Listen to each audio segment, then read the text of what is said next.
அடடா! ஐபிஎல்ல இவ்வளவு பெரிய ட்விஸ்டா? நம்ம தளபதி சஞ்சு சாம்சன் சிஎஸ்கேவுக்கு வரப்போறாரா? ஜடேஜா அண்ணாவை கொடுத்துட்டு சஞ்சுவ வாங்க போறாங்களாமா?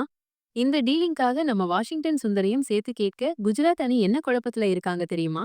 ஒருவேளை இது நடந்துச்சுன்னா நம்ம சென்னை அணி எப்படி இருக்கும்னு யோசிச்சு பாருங்க. இன்னைக்கு நாம பார்க்க போற விஷயம் சாதாரணமான ஒரு செய்தியே இல்லைங்க. உண்மையிலேயே ரொம்ப ரொம்ப உசுப்பேத்துற ஒரு விஷயம். சிஎஸ்கேன்னா சும்மாவா? மத்த டீம் எல்லாம் அடுத்த சீசன பத்தி யோசிக்க ஆரம்பிக்கிறதுக்கு முன்னாடியே நம்ம சூப்பர் கிங்ஸ் டீம் அடுத்த வருஷம், அதாவது 2026ஆம் ஆண்டு சீசனுக்காக செம தீவிரமா ரெடி ஆகிட்டு இருக்காங்க. யார உள்ள கொண்டு வரலாம், யார வெளியே அனுப்பலாம்னு செம பிளான் போட்டுக்கிட்டு இருக்காங்க. முதல்ல வந்த தகவல் என்னன்னா, நம்ம ராஜஸ்தான் அணியோட கேப்டன் சஞ்சு சாம்சனை எப்படியாவது நம்ம டீமுக்குள்ள கொண்டு வந்துடணும்னு சிஎஸ்கே மேனேஜ்மெண்ட் முடிவெடுத்திருக்குதாம். அவருக்கு பதிலா நம்ம ஜடேஜா அண்ணாவை கொடுக்கலான்னு கூட யோசிச்சாங்களாம். யோசிச்சு பாருங்க, ஜடேஜா அண்ணா டீமை விட்டு போனா அவருக்கு ஈடா ஒரு ஆள் வேணுமே. அப்படி ஒரு முடிவோட தான் நம்ம சிஎஸ்கே அணி இரண்டாவது காய நகர்த்தி இருக்கு. அதுவும் யாருகிட்ட? குஜராத் அணிக்காக விளையாடுற நம்ம வாஷிங்டன் சுந்தர் கிட்ட. அட ஆமாங்க.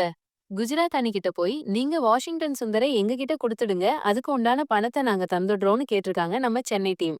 இல்லைனா பணம் வேணாம்னா உங்களுக்கு வேற ஏதாவது பிளேயர் வேணுமா? நாங்க எங்க டீம்ல இருக்கிற ரச்சின் ரவீந்திரன் அல்லது ஷாம் கரன் இவங்க 2 பேர்ல யாரையாவது உங்களுக்கு தர்றோம்னு கூட சொல்லியிருக்காங்க. கேட்கவே எவ்ளோ பெரிய ஆச்சரியமா இருக்கு பாத்தீங்களா?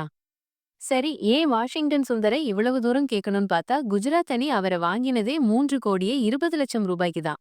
ஆனா போன சீசன்ல அவருக்கு வெறும் 6 போட்டிகள்ல தான் வாய்ப்பு கொடுத்திருக்காங்க. அந்த 6 போட்டியில அவர் அடிச்ச மொத்த ரன்கள் 133. விக்கெட் எடுத்தது வெறும் 2 தான். அதனால குஜராத் அணிக்கு அவர் மேல பெரிய முக்கியத்துவம் கொடுக்க முடியல போல. இதத்தான் நம்ம சிஎஸ்கே கரெக்டா யூஸ் பண்ணி அவரை தூக்கிடணும்னு பிளான் போட்டிருக்காங்க. பணத்தையும் கொடுக்க தயாரா இருந்திருக்காங்க நம்ம அணி நிர்வாகம். ஆனா இங்க ஒரு பெரிய ட்விஸ்ட்.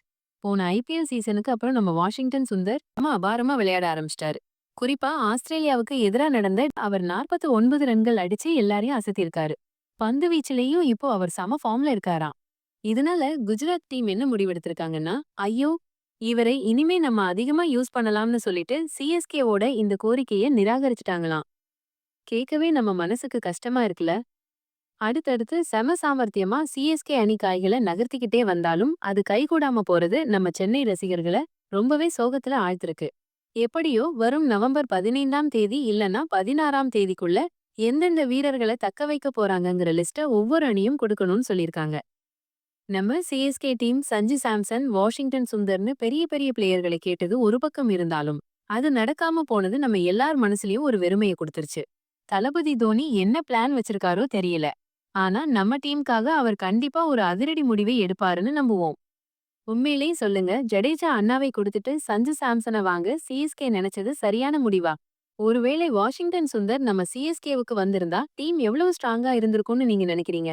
அடுத்து நம்ம சிஎஸ்கே எந்த பெரிய பிளேயரை டார்கெட் பண்ணுவாங்கன்னு உங்களுக்கு ஏதாவது ஐடியா இருக்கா? கமெண்ட்ல மறக்காம சொல்லுங்க. இந்த செய்தி உங்களுக்கு பிடிச்சிருந்தா